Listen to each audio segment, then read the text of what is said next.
विलय के बाद की यात्रा। जब पानी भूल जाता है कि वह हाइड्रोजन था। पूज्य दाजी के 70वें जन्मदिवस के अवसर पर 28 सितंबर 2025 को कान्हा शांतिवनम में दिया गया संदेश। विलय के बाद की यात्रा।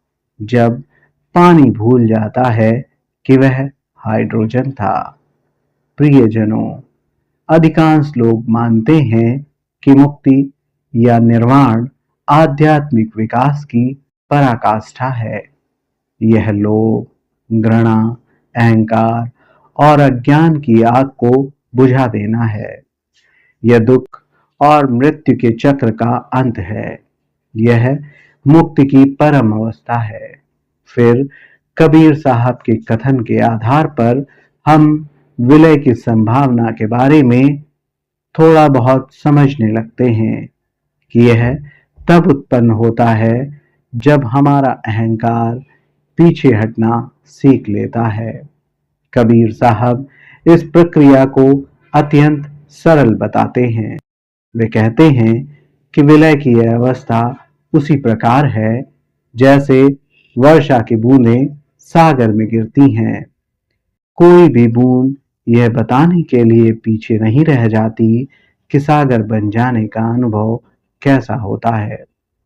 बाबूजी का यह चौंकाने वाला कथन, जब आप विलय प्राप्त कर लेते हैं तब अंततः आपको प्रारंभिक साधक कहा जा सकता है, हमारी सारी समझ को उलट पुलट कर देता है। जिसे हम अब तक मार्ग का गंतव्य समझते थे, वह तो वास्तव में हमें असली यात्रा प्रारंभ कराने के लिए तैयार कर रहा होता है। दूसरे शब्दों में कहें तो एक संगीतकार अपने वाद्य यंत्र को बजाना सीखने में वर्षों लगा देता है। जब वह उसे पूर्णतया साध लेता है और उसके तथा उसके संगीत के बीच कोई अंतर नहीं रह जाता, तभी वह वास्तव में संगीत रचना करना प्रारंभ कर पाता है। तब तरीके पीछे रह जाते हैं और उनका स्थान ले लेती है शुद्ध व्यक्ति। अब प्रश्न यह है, इस संगीतकार और संगीत के ऐक्य से भी परे क्या है?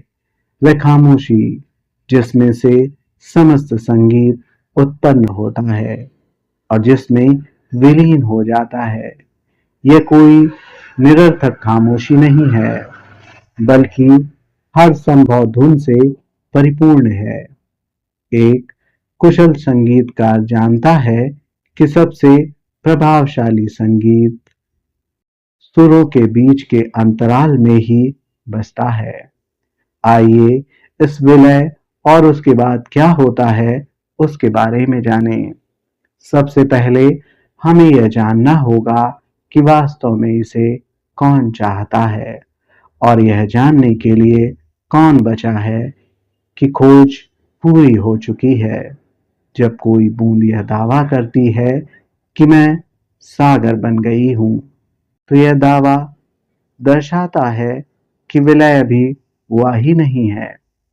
वास्तविक विलय में ऐसा दावा करने वाला कोई मैं नहीं बचता, और ना ही कोई ऐसा अस्तित्व बचता है जो अपने ही विघटन को देख सके। बूंद यह नहीं कह सकती, मैं अब सागर हूं, क्योंकि वह मैं ही वहां नहीं है जो ऐसा कह सके। यह वैसी मृत्यु नहीं है जैसा कि हम जानते हैं। यह सबसे बड़ा परिवर्तन है। मृत्यु शाश्वत जीवन की ओर भी ले जा सकती है। एक पल के लिए इसके बारे में सोचें। यह बूंद जिसने प्रश्न पूछा था, समुद्र सा होने का अनुभव कौन करता है, अब उसका अस्तित्व ही नहीं है। यह वैसा ही है जैसे कोई पूछे, जब मोमबत्ती की लौ जंगल की आग में मिल जाती है तब वह क्या सोचती है। यह प्रश्न ऐसे विचारक की कल्पना करता है जो अब जीवित ही नहीं है। प्रकृति हमें यह महान रहस्य अत्यंत साधारण वस्तुओं में दिखाती है। हाइड्रोजन का उदाहरण है। वह विस्फोट कर सकता है, वह घातक है और कभी भी आग पकड़ सकता है। ऑक्सीजन प्रत्येक अग्नि को प्रज्वलित करती है और उसकी ज्वाला को अधिक तीव्र बना देती है। अलग अलग रहने पर ये दोनों संकट का कारण हैं, लेकिन जब इनका उचित तरीके से संयोग होता है तब क्या बनता है? पानी, वही तत्व जो समस्त जीवन का आधार है और जो संपूर्ण सृष्टि को गतिमान रखता है। अब ध्यानपूर्वक सुने, इस संयोग में हाइड्रोजन का क्या हुआ? ऑक्सीजन कहाँ है? वे नष्ट नहीं हुए हैं, बल्कि वे रूपांतरित हो गए हैं, एक ऐसे रूप में जिसकी कल्पना वे अकेले रहकर कभी नहीं कर सकते थे। हाइड्रोजन यह नहीं कह सकता, मैं अब पानी हूँ, क्योंकि इस दावे की पुष्टि करने के लिए अब अपने शुद्ध स्वरूप में कोई हाइड्रोजन नहीं बचा है। एक नई वास्तविकता उभर कर आई है, जो दोनों मूल तत्वों से भिन्न है और जिसका प्रयोजन भी सर्वथा भिन्न है। देखें कि क्लोरीन और सोडियम कितने सारे अद्भुत कार्य कर सकते हैं। क्लोरीन एक जहरीली गैस है जिसका उपयोग युद्ध में होता है और सोडियम पानी के संपर्क में आने पर विस्फोट करता है। लेकिन जब ये दोनों मिल जाते हैं तब उनसे साधारण नमक बनता है, जिसकी हमारी कोशिकाओं को आवश्यकता है। जो घातक था वह अनिवार्य बन गया है और जो विषैला था वह सुरक्षित बन गया है। नदी का सागर में मिलना, बारिश की बूंदों का सागर में गिरना और हाइड्रोजन का ऑक्सीजन से संयोग, ये सभी इस बात को दर्शाते हैं कि एक रूप होना ही उद्देश्य है। यह दर्शाता है कि विलय का अर्थ केवल दो वस्तुओं को मिलाना नहीं है, यह कुछ नया और अधिक सार्थक बनाना है। यह पुरानी पहचानों को त्याग कर एक नई पहचान बनाना है, जिसका उपयोग हर कोई एक भव्य प्रयोजन की पूर्ति के लिए कर सके। एक महान निमित्त के लिए स्वयं को खो देना। यह एक वस्तु का दूसरी वस्तु पर आधिपत्य पाने की बात नहीं है, बल्कि दोनों के अपने अपने स्वरूपों को त्याग कर एक नए उच्चतर प्रयोजन के लिए जुड़ने की बात है। इसे इस प्रकार समझिए, जैसे किसी प्रिय वस्तु का त्याग जिससे अंततः आपको पूर्णता और तृप्ति का अनुभव होगा। केवल संयोजन नहीं, बल्कि अवस्था में परिवर्तन। एक महान विलय दो अलग अलग रंगों को मिलाकर एक नया रंग बनाने जैसा है। दूसरी ओर एक पारलौकिक विलय दो वस्तुओं का आपस में मिलकर एक बिल्कुल ही नई वस्तु बनाने की तरह है। जैसे हाइड्रोजन और ऑक्सीजन एक साथ मिलकर पानी बनाते हैं। वे केवल मिलते ही नहीं, बल्कि परिवर्तित हो जाते हैं। अप्रत्याशित परिणाम, इस परिवर्तन से उत्पन्न उत्कृष्ट सत्ता ऐसे कार्य कर सकती है जिसे मूल तत्वों में से कोई भी अकेले नहीं कर सकता था। नई सत्ता के पास नई क्षमताएं, नया मनस या नया लक्ष्य होता है, जो विलय से पूर्व असंभव था। जब बाबूजी कहते हैं कि विलय तो केवल आरंभ है, तब बहुत से लोग चौंक जाते हैं। वे कहते हैं, मालिक, यदि एक हो जाना ही अंत नहीं है तो उसके बाद क्या आता है? मैंने अनुभव से जो सीखा है वह यह है, सबसे पहले विलय आता है, जो सागर द्वारा नदी को खुशी से स्वीकार करने के समान है। भले ही यह अनुभव धुंधला हो, लेकिन फिर भी उसमें नदी होने की याद बनी रहती है। ध्यान दें, नदी के इस प्रवाह को उसी लोक सालोक्यता में पहुंचना है। फिर जैसे जैसे हम परिपक्व होते जाते हैं, हम सारूप्य हो जाते हैं और भिन्न होने की स्मृति भी मिट जाती है। जैसे सोडियम को याद नहीं रहता कि वह कभी सोडियम थी। अब वह केवल नमक है और वह फिर से विस्फोटक प्रवृत्ति वाला पदार्थ नहीं बनना चाहता। यह सायुज्यता के लिए पर्याप्त नहीं है। इस बिंदु पर हमारी व्यक्तिगत इच्छा शक्ति समाप्त हो जाती है और ऐसा पूर्ण समन्वय बन जाता है कि दैवीय इच्छा बिना किसी प्रतिरोध या प्रवाह के प्रति जागरूकता के पात्र अर्थात व्यक्ति के माध्यम से प्रवाहित होती है। यह किसी भी वस्तु को दूर नहीं ढकेलती, यह बिल्कुल अंतरिक्ष की ही तरह सब कुछ धारण करती है और इससे भी बढ़कर ओह शब्द भी इसे व्यक्त नहीं कर पाते। पानी हाइड्रोजन और ऑक्सीजन को कैसे बता सकता है कि प्राणियों की देखभाल करने का क्या अर्थ है? नमक सोडियम और क्लोरीन को कैसे बता सकता है कि वह भोजन को ताजा रखने और रक्त के नाजुक संतुलन को बनाए रखने में कितना खुश है? पाश्चात्य दर्शन शून्य को भयावह शून्यता कहता है, लेकिन हम इसे सबसे सक्रिय पूर्णता के रूप में जानते हैं। जब हाइड्रोजन और ऑक्सीजन मिलकर पानी बनाते हैं, तब क्या वे शून्य में परिवर्तित हो जाते हैं? नहीं, वे समग्र पारिस्थितिक तंत्र की सहायता कर सकते हैं। विलय के बाद अहंकार का शून्य भाव ऐसा ही महसूस होता है। यह खाली नहीं है, यह इतना भरा हुआ है कि इसकी घोषणा करने की आवश्यकता नहीं पड़ती। एक आत्म साक्षात्कार प्राप्त व्यक्ति जो विलय के परे जा चुका है, वह यह कहते नहीं घूमा करता, मैं प्रबुद्ध हूँ। व्यक्ति को यह कहने की आवश्यकता नहीं है, मैं H2O हूँ। वह बहता है, पोषण करता है, स्वच्छ करता है और सहारा देता है। उसका स्वयं का अस्तित्व ही उसकी घोषणा है। अब यह सोचने योग्य है। हमारा लक्ष्य सागर बनना नहीं है। कहने का अर्थ यह है कि आपको समझना है कि आप कभी बूंद थे ही नहीं। आप तो हमेशा से सागर थे, जिसने स्वयं को बूंद समझ लिया था। लेकिन यह ज्ञान अंत नहीं है, यह तो केवल वास्तविक कार्य का आरंभ है। एक बार जब आपको यह एहसास हो जाए कि आप ही सागर हैं, तब आपको सचेतन रूप से स्वप्न में स्वयं को वापस एक बूंद के रूप में देखना सीखना होगा। एक बार आप अज्ञानतावश ऐसा नहीं करेंगे, बल्कि सर्वोच्च ज्ञानवश ऐसा करेंगे। यही बात मुक्त आत्माओं को सीमित आत्मा से अलग करती है। एक व्यक्ति जो देखता है उसी पर विश्वास करता है, जबकि दूसरा व्यक्ति जानबूझकर वह भूमिका निभाता है ताकि दूसरे लोग स्वप्न देखते रहें।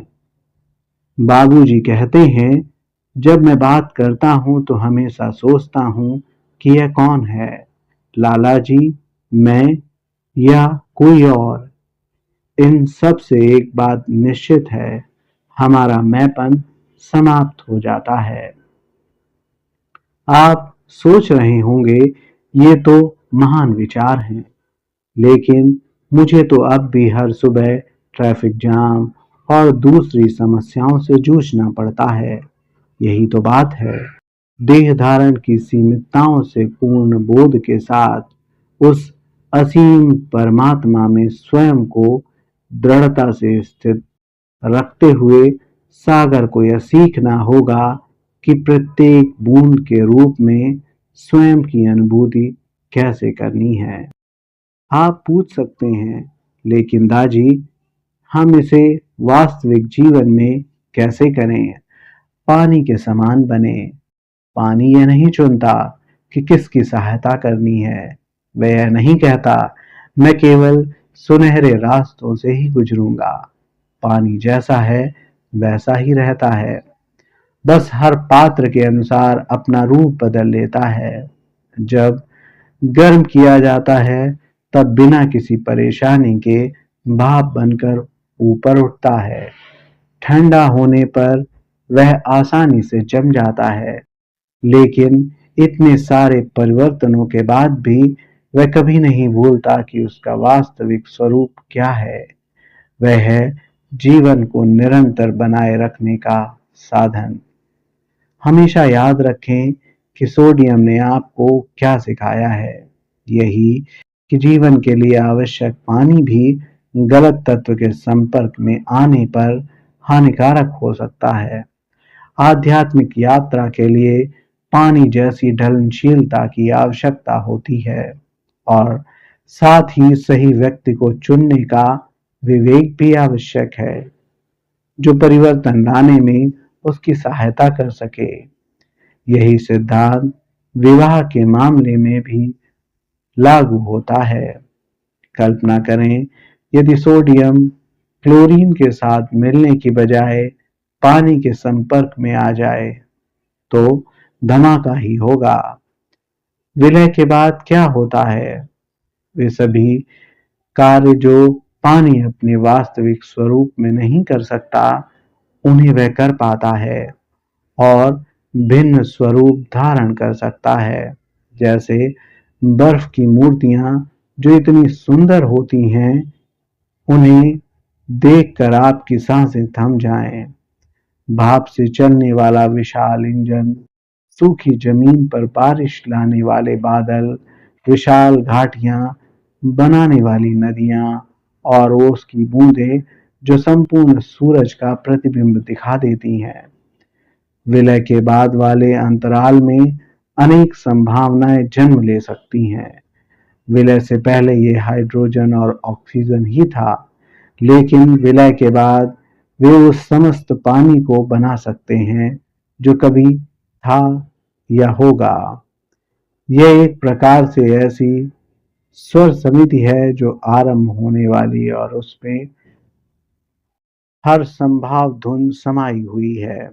जब दो महान शून्य मिलते हैं तब क्या होता है? तार्किक उत्तर यही है कि कुछ भी शेष नहीं रहता, लेकिन ये कुछ नहीं शून्य के समान नहीं है। अनंत एक गणितीय अवधारणा है जो इस बात पर बल देती है कि अनंत और अनंत के योग का परिणाम दो अनंतताएं होने के बजाय अनंत ही रहता है। जब गणितज्ञों ने यह खोजा कि अनंत के भी विभिन्न आकार होते हैं, तब उन्होंने एक गहन आध्यात्मिक सत्य को उजागर किया। विलय से परे न केवल अनंत वस्तुएं हैं, बल्कि अनंत के भी अनंत है, जिसमें से प्रत्येक भिन्न है और अन्य को अपने में समेटे हुए है। यही कारण है कि विलय के बाद की यात्रा कभी समाप्त नहीं होती।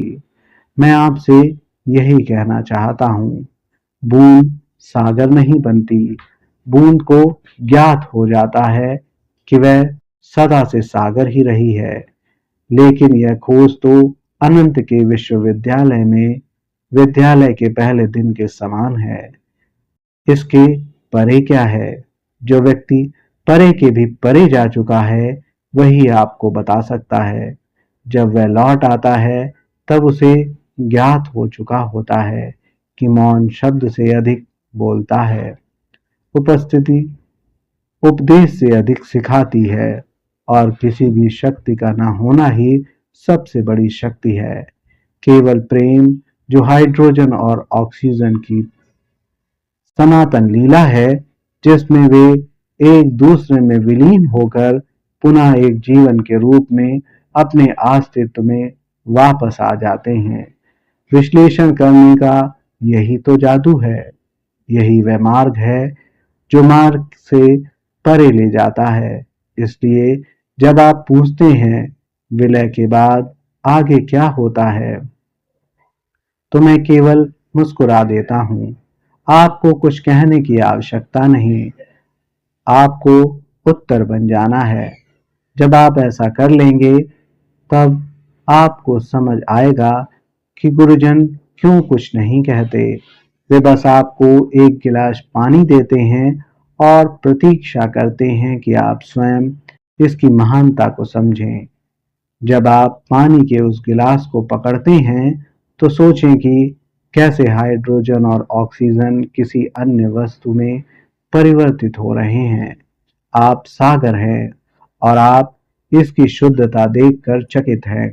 आप दिव्य हैं जो धीरे धीरे अपनी ही लीला के प्रति जागृत हो रहे हैं। और उस स्मरण में सबसे अद्भुत बात घटित होती है। साधारण वस्तु पवित्र हो जाती है, किसी अन्य वस्तु में परिवर्तित होकर नहीं, बल्कि स्वयं से जो थी वैसी ही दिखने से। ईश्वर करे कि परम मौन में जो सभी विलियों से परे है, वह हमें सही मार्ग चुनने की सद्बुद्धि प्रदान करे। महान मालिक से प्रार्थनाओं के साथ, कमलेश।